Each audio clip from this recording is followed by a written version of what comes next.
Hello, dear students.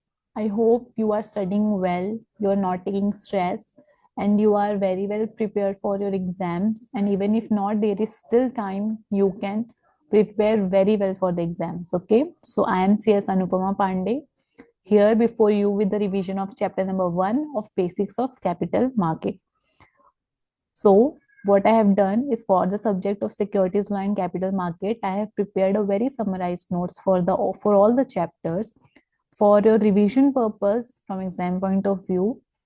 So you can just go through it during your exams, one day before the exams, and prior to that to just have a quick revision of the chapter. So what you can do is for accessing these notes, you can just pin me on the WhatsApp number visible on the screen. I will provide you with the notes. There is a minimal fees I will be charging for that. And by the end of coverage of all the chapters of this subject, I will combine the notes and provide you a booklet format of these notes in a very handy format so that you will be uh, able to tackle all the topics during your exams in a single booklet. Okay, so let's move ahead.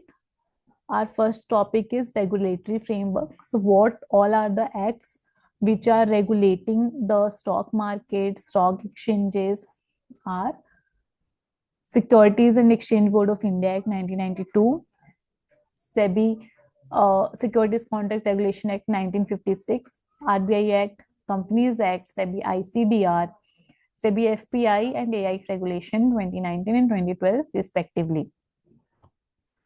Here is the financial system in India. This is very well explained in your module. I have just put a snapshot of that here. You can refer module as well, if not clearly visible. So financial system in India is basically divided into three formats: financial market participants, and financial instrument. Financial market is basically the large uh, space, and what you can say is the major segment of your financial system wherein various participants deal with the securities and instruments per se. So you can structure it as a very huge market. वहाँ पे बहुत सारे participants हैं and वो किस में deal कर रहे हैं? Instruments में deal कर रहे हैं. These are the instruments. You are very much aware shares, debentures, bonds, IDRs, warrants, REITs, InvITs, exchange traded funds are some of the examples of financial instruments. Financial market participants, यहाँ पे various participants are there. You are very much aware, and if not, we will be covering the same in your further chapters. Financial market, this is very important. These are of two types: money market and capital market. Capital market is further divided into two types: securities market and other forms of lending and borrowings. Securities market is further divided into primary market and secondary market. Okay, so this is the basic structure. You must be very well aware of this. So financial market is the main market. उसके अंदर दो सब categories हैं. Capital market, उसके अंदर दो सब categories हैं: सिक्योरिटीज मार्केट एंड अदर. और सिक्योरिटीज मार्केट के अंदर प्राइमरी एंड सेकेंडरी. ये आपको स्ट्रक्चर पता होना चाहिए. मनी मार्केट अगर आपको कोई पूछेगा तो basically you can just say that market where in securities which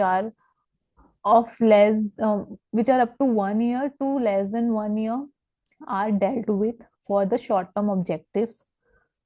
Okay, so एक दिन से एक साल तक का इनका टेन्योर होता है, शॉर्ट टर्म ऑब्जेक्टिव्स के लिए होता है.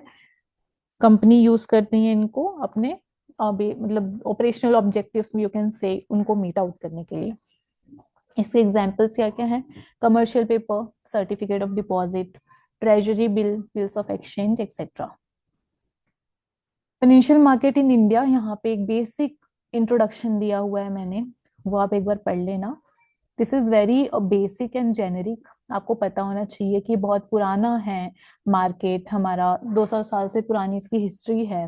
मुंबई में डेवलप हुआ था 200 से 250 ब्रोकर्स के साथ. बीएसई फाउंड हुआ था 1975 में. It was the first government recognised exchange in 1957. Shifted to electronic trading in 1995 and became the India's first listed stock exchange in 2017. It ranked 16th largest globally trading in terms of turnover in 2024. It facilitates securities trading and fund transfer and investment. बहुत basic है, अगर कोई आपको पूछेगा उसकी history के बारे में, वैसे पूछेगा नहीं लेकिन आपको पता होना चाहिए। फंक्शंस ऑफ फाइनेंशियल मार्केट क्या क्या है? 4 फंक्शंस है, याद रखना। Mobilises savings, decide security prices, provides liquidity and easy exchange. इसका सिंपल कीवर्ड भी मैंने दिया हुआ है, जरूरत नहीं है लेकिन in case somebody needs they can refer these also. बहुत सारे इंपॉर्टेंट टॉपिक्स के लिए मैंने ये दिया हुआ है keywords in a story format, तो आप वो रेफर कर सकते हो। सबको जरूरत नहीं होगी बट जिनको लगता है दे can refer this keywords. So savings help us decide the price first, then we can either liquidate the security or exchange or trade the security.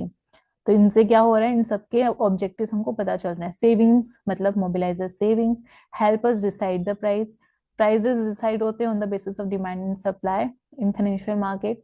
Then we can either decide to liquidate the security और exchange. Liquidate मतलब provides liquidity and exchange and trade the security वाला objective. Types क्या क्या होते हैं financial market के, आपको याद होना चाहिए। आपको ये बेसिक स्ट्रक्चर नहीं भूलना है, money market and capital market. Okay, money market पढ़ लेते हैं हम। एक बड़ा स्ट्रक्चर है फाइनेंशियल मार्केट का, सर्कल है, उसके अंदर 2 सर्कल हैं, एक है मनी मार्केट का, एक है कैपिटल मार्केट का। ओके, तो first one is money market. तो segment of financial market for borrowing and lending short term funds, एक दिन से 1 ईयर का होता है इसका जो भी टेन्योर है, regulated by RBI and SEBI, very important. जहाँ पे भी आपके मनी मार्केट इंस्ट्रूमेंट्स आएंगे आरबीआई का इन्वॉल्वमेंट होगा ही होगा, प्लस सेबी का। Transactions are large in amount and volume, dominated by few big players, provides equilibrium in liquidity. And instruments कौन कौन से होते हैं वो पता होना चाहिए, एग्जाम्पल लिख के आ सकते हो आप। Commercial paper, treasury bills, certificate of deposits etcetera. इनके फीचर्स क्या होते हैं? ये नेगोशिएबल होते हैं, लिक्विड होते हैं, लो कॉस्ट होते हैं, नो लॉस इन वैल्यू, क्योंकि ये रिडीम एट पार होते हैं, कोई लॉस नहीं होता है। मनी, यहाँ पे भी इसका कीवर्ड मैंने दिया हुआ है, ये भी आप रेफर कर सकते हो from exam point of view. फिर सेकंड पे आ जाते हैं capital market. Provides medium and long term funds to businesses, governments and individuals, involves shares, stocks, debentures, bonds. It is called the barometer of economy. अगर कोई पूछेगा कि what is called the barometer of economy, तो that is our capital market. It mobilises savings, investments, provides external finance, reforms and technology improved efficiently, transparency and online trading। बहुत सारे reforms and technology की वजह से capital market में अभी efficiency and transparency आई है। Transparency as in your corporate governance norms etcetera. Okay, need for capital market, जरूरत क्यों है हमको कैपिटल मार्केट की? सो इसके यहाँ पे ऑब्जेक्टिव्स हैं। फिर चाहे कोई आपको ऑब्जेक्टिव पूछता है या फंक्शन पूछता है, you can write the same answer for both this questions. आपको अलग अलग पढ़ने की जरूरत नहीं है। Okay, so it collect savings, channels funds to enterprises, investments grow, it boost the economy and create jobs, manages risk, supports governance, funds big projects, opens opportunities like ESOPs for employees, share swaps for acquisitions, disinvestment, venture capital and PE exits, attracts global investors. India's market seen as dynamic and evolving. Simple keywords यहाँ पे ऐसे हैं। Capital market sits on a sim sofa, means capital market collects, invests, manages, supports, funds, opens, attracts. So what does it collect? Your savings. What does it invest? And it invests and grows your economy, create jobs, manages risk, supports governance, funds big projects, opens opportunities, attracts global investors. Okay, you can read it in that way. Functions of capital market. You can write the same point as mentioned in need for capital market. As I told you, need, role, functions, सारे topics में आप ये answer लिख सकते हो। Okay. Key difference between money market and capital market is TRP। Okay, अगर कोई पूछेगा मनी मार्केट और कैपिटल मार्केट में डिफरेंस बताओ, TRP नहीं लिखना है, TRP is just a hint to remember the basis of differentiation. तो there are two T's, two R's and two P's। T for tenure, type of instrument, R for risk and return, P for purpose and participant। Okay, तो tenure में money market and capital market में क्या difference है कि ये short term होते हैं, ये लॉन्ग टर्म होते हैं। टाइप ऑफ इंस्ट्रूमेंट में commercial paper, certificate of deposit, treasury bills, आप एग्जांपल लिख दे रहा हूँ यहाँ पे। इंस्ट्रूमेंट्स में शेयर्स, डिबेंचर्स, बॉन्ड्स लिख दे रहा हूँ। रिस्क में इसमें लो होता है, इसमें हाई होता है। रिटर्न में इसमें जनरली लो होता है, इसमें हाई होता है। पर्पस में limited to working capital requirement and this one is for creation of asset base. Okay, capex वगैरह आप बोल सकते हो। पार्टिसिपेंट्स इसमें कौन होते हैं? Mainly government, bank, institutional investors, और इसमें both institutional and retail investors are involve. Next one is securities market. So capital market के अंदर आपके फर्दर आ जाते हैं दो types, securities market and other types of borrowings. तो कैपिटल मार्केट एक बड़ा बड़ा सर्कल है, उसके अंदर सिक्योरिटीज मार्केट उसका पार्ट है। तो it is a part of capital market. Companies raises funds by issuing shares, debentures, bonds, etc. After issue, companies must list on securities and list securities on recognized stock exchanges, and investors can buy and sell these securities easily. तो सबसे पहले तो आप basic point लिख देना कि this is a point, this is a part of capital market. फिर एक आप लिखोगे कंपनी के पर्पस से, फिर आप उसकी ट्रेडिंग लिखोगे, फिर वो कौन करेगा वो लिखोगे। ठीक है, कंपनी उसको क्या करेंगी? रेस करेंगी फंड्स इशू करके सिक्योरिटीज को, फिर उसको लिस्ट करवाएंगे स्टॉक एक्सचेंजेस पे, एंड फिर जो इन्वेस्टर्स हैं उसमें बाइंग एंड सेल कर सकते हैं। ऐसे आपको याद रहेगा। Okay, functions of securities market, इसके फंक्शंस क्या हैं? This is very important and this is very easy to learn. It is a marketplace for purchase and sale of securities. It is a link between investment and saving. It is a platform for both retail and institutional investors and provides liquidity to the investors. So, कैसे याद रखोगे? What it is, why is it, for whom, and benefit क्या है उसका। तो what is it? Marketplace for sale and purchase of securities. Why? For investment and saving needs. For whom? Retail and institutional investors. Benefit क्या है? Liquidity. Securities market has two interdependent and inseparable segments which are as follows: primary market and secondary market. This is very important and this is also very easy to learn. Okay, very easy topic it is. Primary market यहाँ पे क्या होता है? Fresh issue आता है। Secondary market में already issued shares की यहाँ पे ट्रेडिंग होती है। ओके, ऑब्जेक्टिव क्या होता है प्राइमरी मार्केट में? To raise funds, and secondary में capital appreciation, scope, issuance of new securities through IPOs. It is further trading by of the already offered shares. Popular name क्या होता है इसका? आईपीओ मार्केट और न्यू इशू मार्केट। इसका होता है after issue market. Purchase of securities, investor can purchase securities directly from the company and इसमें done among themselves through the stock exchanges. Financing. Primary market provides funds to new and old companies for their expansion and diversification. It does not provide funding to the companies. Parties to transaction कौन होते हैं इसमें? Companies and investors. इसमें investor and investor among themselves. Major intermediaries, underwriters, and इसमें होते हैं brokers. Price as given in the offer document, and price depends upon the demand and supply forces. Utilization of fund, जो object आपने लिखा हुआ था अपने प्रोस्पेक्टस एंड ऑफर डॉक्यूमेंट्स में उसी के लिए यूज होना चाहिए, एंड वो कैपिटल बन जाता है कंपनी का, एंड जो इसमें पैसा मिलता है वो इनकम बनती है इन्वेस्टर की। तो इसमें फायदा होता है कंपनी का, इसमें इन्वेस्टर का।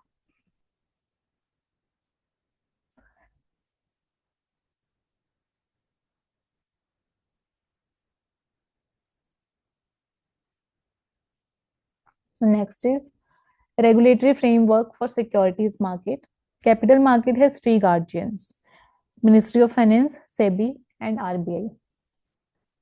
तो सिक्योरिटीज मार्केट जो होता है उसको तीन वॉच गार्ड्स हैं, वॉच डॉग्स हैं: ministry of finance, SEBI and RBI. So ministry of finance जो है वो via department of economic affairs makes policies for securities market. इसके फंक्शंस क्या होते हैं? आईआईपीएल, इंस्टीट्यूशनल रिफॉर्म्स लेके आते हैं ये, बिल्ड करते हैं regulatory and market institutions like SEBI and other institutions, strengthening investor protection, legislative framework for efficient laws। तो सबसे पहले एक रिफॉर्म लेके आते हैं ये। कैसे लेके आते हैं? उसके लिए इंस्टीट्यूशंस बनाते हैं, फिर ये उसके थ्रू इन्वेस्टर का प्रोटेक्शन करते हैं by making various loss. So SEBI regulates securities market, it is the main watchdog, and RBI regulates money market and government securities। मैंने आपको बताया था money market instruments are basically governed by SEBI and RBI। यहाँ पे आपका regulatory framework for securities market in India, यहाँ पे एक इमेज भी मैंने स्नैपशॉट ली हुई है। This is as per your module. Next topic is SEBI the capital market regulator. SEBI के बारे में यहाँ पे थोड़ा सा ब्रीफ है, वो आप पढ़ सकते हो कि कभी इनेक्ट हुआ था, इसका स्टेटस अभी क्या है कि ये मिनिस्टर ऑफ फाइनेंस के अंदर काम करता है, हेडक्वार्टर मुंबई में है, कोऑर्डिनेट करता है RBI, IRDA, PFRDA, government for policy making. जो भी कंपनी की रेगुलेटरी अथॉरिटीज होती हैं उनके साथ सेबी को इन कंसल्टेशन वहां पे कोऑर्डिनेट करना ही होता है। तो सपोज अगर कोई कंपनी है एंड उस कंपनी के ऊपर अगर आरबीआई के रेगुलेशंस एप्लीकेबल हैं तो companies act plus SEBI plus RBI, ये तीनों एक्ट का वहां पे कोऑर्डिनेशन होना चाहिए। ओके, ऑब्जेक्टिव क्या है? To protect the investor, promote development of securities market, it is the watchdog of capital market, ensures fair, transparent and efficient market। okay, securities contract and regulation act 1956, यहाँ पे इस act का थोड़ा सा brief है, यहाँ पे डिपॉजिटरीज एक्ट का ब्रीफ है, यहाँ पे कंपनीज एक्ट का ब्रीफ है। सेबी एससीआरए का क्या रोल है यहाँ पे? ये सेंट्रल गवर्नमेंट के अंदर आता है, सेबी रेगुलेट करता है। Stock exchanges recognition and supervision देते हैं ये। कॉन्ट्रैक्ट्स एंड सिक्योरिटीज का यहाँ पे ये वैलिडिटी एंड रूल्स चेक करता है। लिस्टिंग ऑफ सिक्योरिटीज की कंडीशंस बताता है। Trading only through recognised stock exchange is prescribed by it. तो एनएससी बीएससी को मतलब स्टॉक एक्सचेंज को रिकॉग्निशन देता है, कॉन्ट्रैक्ट्स को लुक आफ्टर करता है, लिस्टिंग देखता है एंड ट्रेडिंग देखता है। तो this is the image, you can remember कि एससीआरए का रोल क्या है। तो stock exchanges, contracts, listing and trading. Listing बेल यहाँ पे मैंने इसलिए बनाई है, यहाँ पे ट्रेडिंग का साइन बनाया हुआ है। ओके, डिपॉजिटरीज एक्ट 1996 का आप रोल देख सकते हो कि जब से डीमैट आया तो हमको क्या क्या बेनिफिट हुआ है कि यहाँ पे ये ओनरशिप रिकॉर्ड करता है, मेंबर्स कौन कौन से, उसका यहाँ पे एक डेटाबेस ही मेंटेन रखता है। फिजिकल मूवमेंट की जरूरत नहीं पड़ती है, ये इंडिविजुअल के पॉइंट ऑफ व्यू से हो गया। कंपनी को क्या फायदा हो रहा है कि companies are freely, securities are freely transferable. Company का डिस्क्रिप्शन खत्म हो गया कि वो किसको अप्रूव करेंगे, किसको डिसअप्रूव करेंगे शेयर्स अलॉट करना। Transfer deed and old paper work under the companies act not required. ठीक है, कंपनीज एक्ट के अंदर कुछ जो चैप्टर्स हैं आपके जो आप पढ़ते हो या कुछ सेक्शंस हैं वो यहाँ पे अगर आपने लिख दिया तो यहाँ पे ये पर्पस सर्व हो जाएगा कि कंपनीज एक्ट कैसे यहाँ पे इंक्लूड हो रहा है। ओके, तो issue, allotment, transfer of securities आपका section 62। Rights issue and bonus issue, underwriting, premium and discount on issue, investment protection measures and interest and dividend payment rules, IPF वगैरह का सेक्शन याद कर सकते हो आप। Annual report and info, other info disclosures, disclosure standards in public issue offer document। तो these are few of the companies act aspects जो यहाँ पे कवर हो जा रहे हैं। कैपिटल मार्केट ऑब्जेक्टिव्स, ओके, ये ऑलरेडी कवर किया हुआ है हमने। तो इसमें कौन कौन से मेन पार्टिसिपेंट्स होते हैं कैपिटल मार्केट में? इशुअर ऑफ सिक्योरिटी होता है, इन्वेस्टर होते हैं, फाइनेंशियल इंटरमीडिएरीज होते हैं। तो इशुअर, इन्वेस्टर और उनके बीच में कौन आ जाते हैं? ये इंटरमीडिएरीज आ जाते हैं। Participants of capital market, these are few of the participants, इनके बारे में आपको पढ़ना है। ये आगे वाले चैप्टर्स में भी कवर होगा, यहाँ पे भी कवर्ड है, तो यहाँ पे बस नॉलेज पर्पस से आपको गो थ्रू करना है। मैंने यहाँ पे सबका जिस्ट दिया हुआ है। अगर आपको फर्दर चैप्टर्स में नहीं पढ़ना है तो आप यहाँ से पढ़ लो, अगर यहाँ पे नहीं पढ़ना है तो आप आगे वाले चैप्टर में भी ये कवर कर सकते हो। This will take quite time, तो I will provide you time to read this, and if you want मैं आपको जो नोट्स प्रोवाइड करूंगी आप वहां से ये पढ़ सकते हो। जितना ही समराइज हो सकता था मैंने मॉडल के बेसिस पे किया हुआ है। This is QIB and here is foreign portfolio investor. QIBs कौन होते हैं?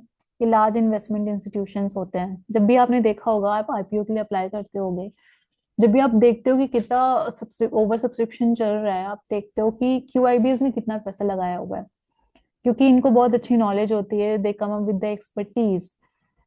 तो हम देखते हैं कि अगर उनने उनका परसेंटेज अच्छा चल रहा है, उनका ओवर सब्सक्रिप्शन सही चल रहा है, तो हमारे अंदर भी एक वो आ जाता है, फेथ आ जाता है कि इस कंपनी में लगाना चाहिए पैसा। तो इसीलिए इनको लार्ज इन्वेस्टमेंट इंस्टीट्यूशंस बोलते हैं, who invest in companies on a big scale. They have expertise plus financial strength to evaluate and invest. Small retail investors often invest indirectly through such institutions, and उनका limited control होता है। Why QIB? Because they are considered as a sophisticated investors, less need for protection compared to the small investors. सभी को इनको protect करने के लिए थोड़ी कम जरूरत पड़ती है as compare to the retail investor, जो हम जैसे भोले वाले लोग हैं। Okay, they channelises money from multiple investors and this is manage by the expert. List क्या है यहाँ पे QIBs की? ये लिस्ट आप याद कर लेना, ये आपको आगे वाले चैप्टर में भी काम आएगा। Mutual funds, VCFs, AIFs, foreign venture capital investors registered with SEBI, foreign portfolio investor, public financial institutions, multilateral and bilateral development financial institutions, scheduled commercial banks, NBFCs, insurance companies, provident fund, pension fund, national investment fund, defense insurance fund, postal insurance fund, state industrial development corporation। याद कैसे रखोगे? पहला mutual fund है MF, mutual fund. Okay, तो mutual fund का MF is for foreign portfolio investor. उसके बाद institutions वाले कुछ पॉइंट्स हैं, public financial institutions and multilateral and bilateral development financial institutions. उसके बाद बैंक्स एंड इंश्योरेंस कंपनीज थोड़े बहुत सिमिलर हो जाते हैं, है ना।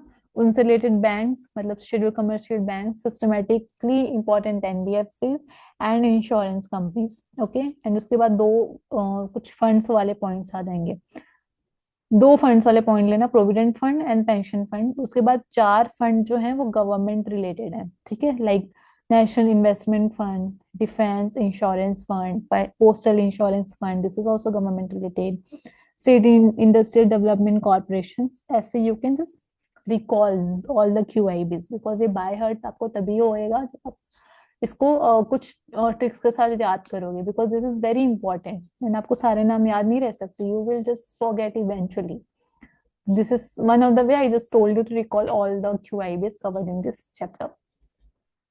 Foreign portfolio investor, they invest in Indian securities but do not control the companies like FDI. Categories इनकी दो टाइप की कैटेगरी होती हैं, ये आप पढ़ लो एक बार,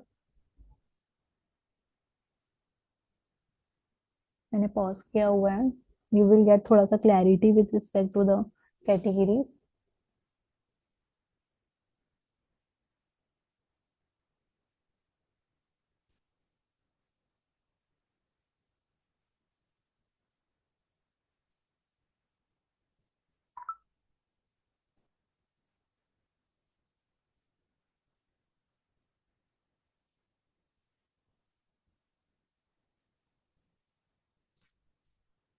okay,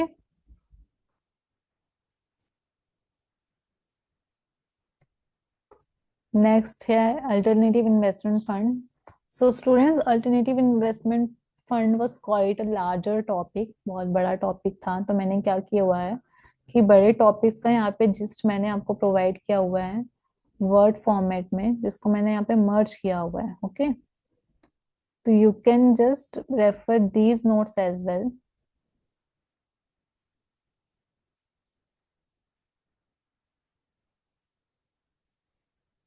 For with examples I have explained, okay. तो जो टॉपिक्स यहाँ पीडीएफ में कवर नहीं हो रहे हैं वो नीचे आपको मिल जाएंगे। ओके, तो अगर अल्टरनेटिव इन्वेस्टमेंट फंड के बारे में आपको पढ़ना है तो पढ़ लेते हैं हम एक बार।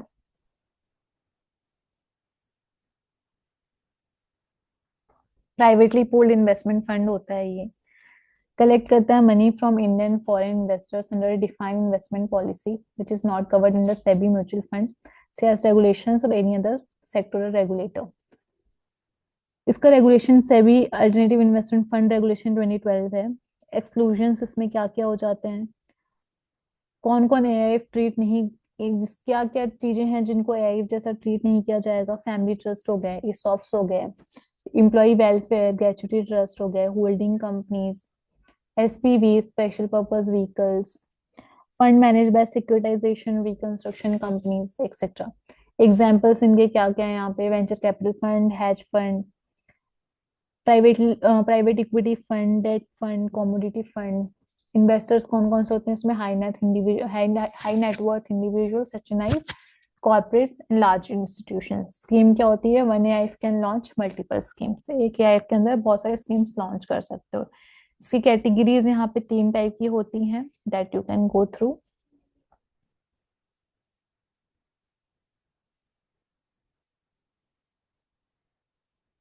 उसके बाद यहाँ पे वेंचर कैपिटल का टॉपिक है। एआईएफ का ही एक पार्ट होता है वेंचर कैपिटल। वेंचर कैपिटल के बारे में भी नीचे नोट्स दिए हुए हैं, वो आप पढ़ सकते हैं। इनके एरियाज ऑफ इन्वेस्टमेंट क्या है, स्टेट मतलब कौन से स्टेजेस पे इन्वेस्ट करते हैं, ये सीड या अर्ली स्टेज पे करते हैं, लेटर स्टेज पे भी करते हैं for exit and exit financing. तो इनका फोकस क्या होता है, new ideas, startups, early expansion projects, mature business needing funds for scaling और आईपीओ एग्जिट। पॉपुलर सेक्टर क्या क्या है, ग्लोबल है, एक इंडिया है। ग्लोबली अगर ये होते हैं तो इनका सेक्टर क्या क्या ये चूज करते हैं, basically biotechnology, medical services, communication, electronics, software. India का है तो software, health care, pharma, agriculture business are some of the sectors are chosen by them. Private equity and types of private equity, यहाँ पे इसके बारे में ब्रीफ किया हुआ है, you can just read it out.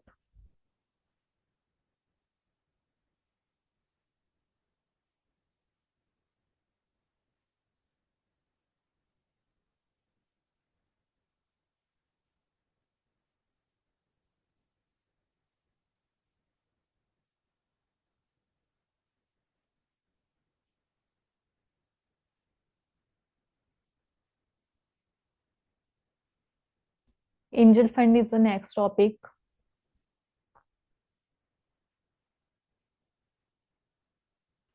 Students ये आगे भी कवर होने वाले हैं, एक बेसिक रीडिंग पर्पस से आपको क्लैरिटी के लिए यहाँ पे ये जिस्ट मैंने प्रोवाइड किया हुआ है। हमारे अपकमिंग चैप्टर्स में this will we will be studying in depth.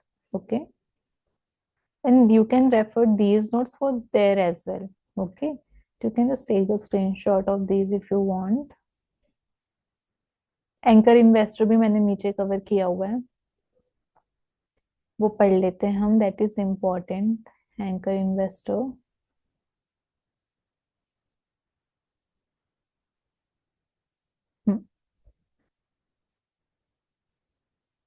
so anchor investor, who are they are the big investors, QIBs, who apply for rupees 10 crore plus in main board IPO or 2 crore plus in SME IPOs. How much amount is reserved for them? 60% of QIB quota can go to anchor investor. Out of this, one third must go to domestic mutual funds. Okay तो जो भी QIB Kota को reservation दिया होगा companies के IPO में उनके prospectus ने, उसका 60% जाएगा एंकर इन्वेस्टर को, एंड उसका भी वन थर्ड जाएगा डोमेस्टिक म्यूचुअल फंड्स को। तो ये इन्वेस्ट कब करते हैं, जब भी कंपनी का अलॉटमेंट ओपन होता है उसके एक दिन पहले इनके लिए होता है। ओके, तो 1 day before the IPO opens, उस दिन एंकर्स को हम उनका अलॉटमेंट ओपन होता है, अलॉटमेंट उसी दिन हो जाता है। Okay, same day shares are allotted. Lock in period कितना होता है इनका, ताकि फ्लिप ना कर पाए, इनके जो भी शेयर्स इनने इन्वेस्ट किए हैं 50% shares are lock for 30 days and 50% are lock for 90 days। Number of investors allowed, तो ये एलोकेशन यहाँ पे दिया हुआ है एसएमईज का, you can read. Main board का मैं बताती हूँ। एलोकेशन अप टू 10 करोड़, तो मैक्सिमम 2 एंकर्स हो सकते हैं। मान लो जो भी क्यूआईबीज के लिए था उसमें 60% एंकर्स के लिए गया। 60% में मान लो जो भी फिगर आ रहा है डेट इज, अगर वो 10 करोड़ तक का एलोकेशन जा रहा है उसमें, तो जो एंकर्स होते हैं वो 2 से ज्यादा नहीं होने चाहिए, मैक्सिमम है वो। एलोकेशन अबव 10 करोड़ है तो अप टू, और अप टू 250 करोड़ है तो मिनिमम 2 मैक्सिमम 15 एंकर्स हो सकते हैं। हर एक को 5 करोड़ तक का होना चाहिए एटलीस्ट वहां पे allotment. Allocation above 250, minimum 5 and maximum 15 anchors for the first 250 crore. For every additional 250 crore, extra 10 anchors allowed with minimum 5 crore each. समझा नहीं होगा, आई नो, तो इसके लिए यहाँ पे नीचे के एग्जाम्पल दिया हुआ है। So anchor investors are big institutions like mutual funds, banks, insurance companies who are allowed to invest one day before IPO opens. They give confidence to the market that the IPO is trustworthy. But SEBI doesn't want only one or two big guys to corner everything. So it sets rules. Okay. So how many anchors can participate in number, how much minimum they can invest, how long their shares are locked in. Okay. Allocation, मान लो anchor investor portion out of total IPO size, not the whole IPO example. ठीक है, पूरे IPO का नहीं, जो भी anchor investor को allocate हुआ है क्यूआईबीज का 60% पोर्शन, उसके बेसिस में यहाँ पे बात हो रही है। तो टोटल आईपीओ का साइज था मान लो 1000 करोड़, क्यूआईबीज को 50% मिला, दैट इज 500 करोड़। उसका 60% मिला हमारे एंकर्स को, दैट इज 300 करोड़। फिगर हमको मिल गया यहाँ पे। नाउ सेबी रूल्स और number of anchors are applied on this 300 crore allocation. Number of anchors investor main board में यहाँ पे हम देख रहे हैं 10 करोड़ तक का है, फिर 10 करोड़ से 250 का है। हम किस कैटेगरी में फॉलो हो रहे हैं कि अगर मोर देन 250 करोड़ है, ठीक है, तो minimum 15, minimum 5 investors, maximum 15 for the first 250 plus 10 more investor for every additional 250 और पार्ट देयर ऑफ। तो applying to 300 crore anchor allocation, first 250 crore minimum 5 and maximum investors can be there. Remaining 50 crore के लिए 10 investors are allowed. Okay, so total possible investors could be 5, minimum 5 ले लो, maximum 25 इनका addition plus 10। Okay, सो 15 plus 10 25, ऐसे यहाँ पे figure आया। मैक्सिमम कैसे, 15 प्लस 10, मिनिमम 5। आई होप तो concept is clear. Equity shares के बारे में डिफाइन है, ये पढ़ाने की जरूरत नहीं है मेरे को, ये आपका टॉपिक आ रहा है क्योंकि। Let's back to the previous topic.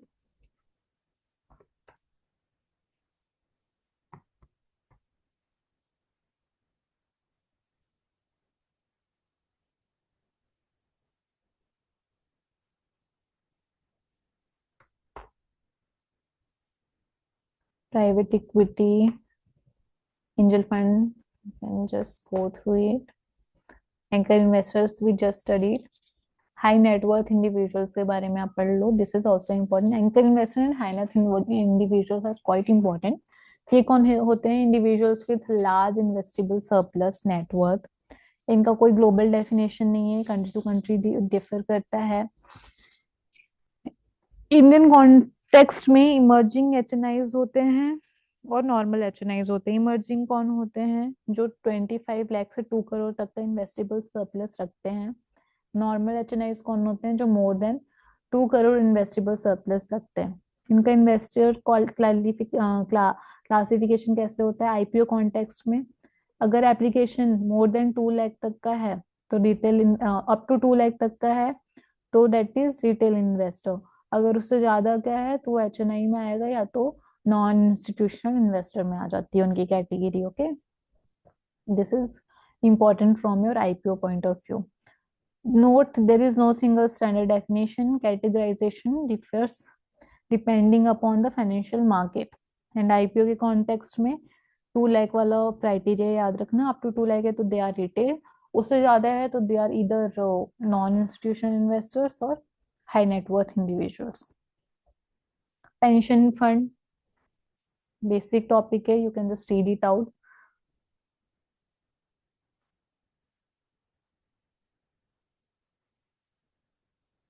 फिर यहाँ पे कुछ basic topics, equity shares, differential voting rights, preferential shares का टॉपिक था, ये मैंने नीचे कवर किया हुआ है, दिस इज वेरी इंपॉर्टेंट, ये आपकी कंपनीज एक्ट में भी है, आप एक बार पढ़ लेना ये।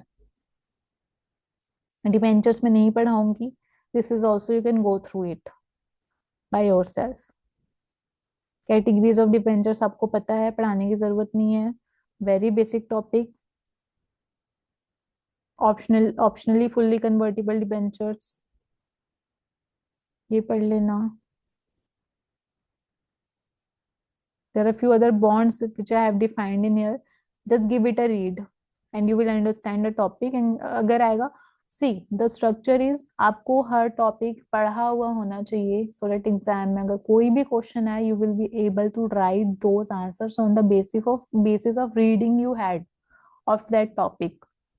Basic structure, basic knowledge of every topic is must. That is why I have not missed out on any topic from the module.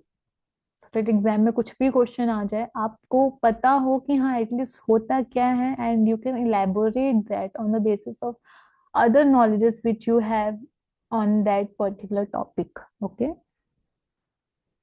हर चीज रटने की नहीं होती है, कुछ चीजें समझने की होती हैं, समझ के लिखने की होती हैं, आपको वही करना है, छूटना कुछ नहीं चाहिए, नॉलेज आपको हर चीज का होना चाहिए।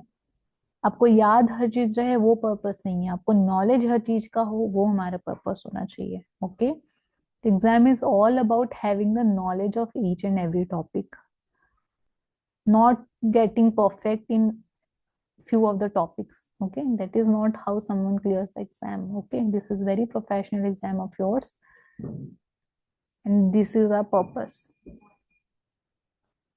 टाइप्स ऑफ बॉन्ड आपके मॉड्यूल में डिफाइन किया हुआ है, वहां से भी पढ़ सकते हो, यहाँ से भी पढ़ सकते हो।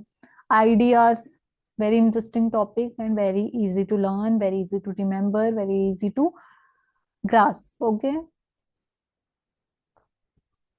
फॉरेन कंपनीज इसको इशू करती हैं, need to comply with companies act, SEBI regulations. Oversea custodian bank होता है, एक्चुअल शेयर्स होल्ड करता है फॉरेन कंपनी के, फिर वो ऑथराइज करता है Indian depository to issue the IDRs. Domestic depository जो होता है वो क्रिएट करता है IDR against the foreign shares.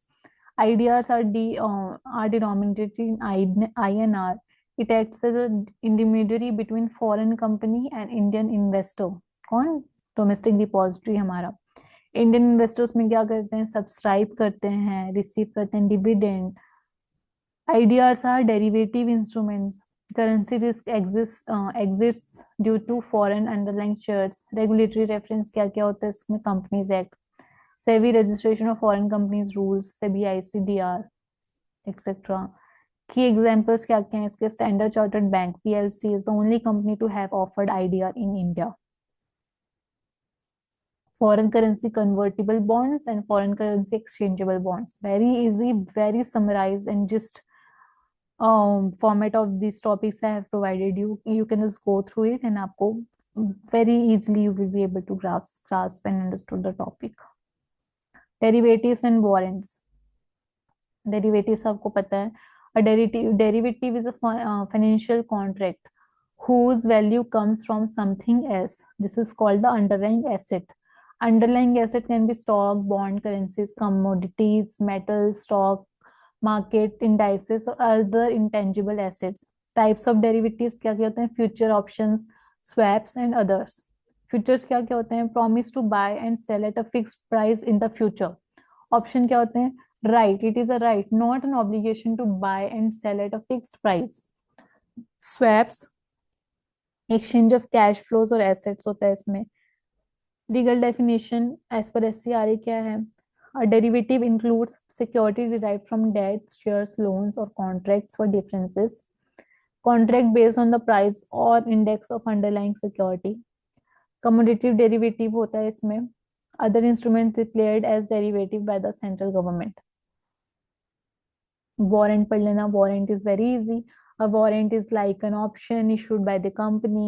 It gives the holder right, not obligation, to buy a specific number of equity share at a price fixed exercise price within a certain period. Holder can convert it into shares if it's profitable or let it lapse if it is not.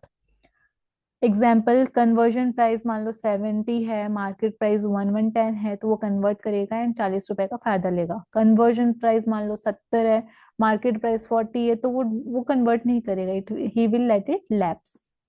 की points क्या क्या होते हैं? Optional conversion होता है इसमें into equity shares. It is a right, not an obligation.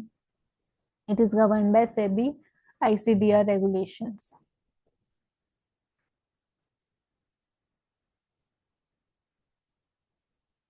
REITs and InvITs के बारे में आप पढ़ लेना, उनके इन्वेस्टमेंट्स के बारे में. सिक्योरिटाइज्ड debt instruments, this is important, ये पढ़ लो.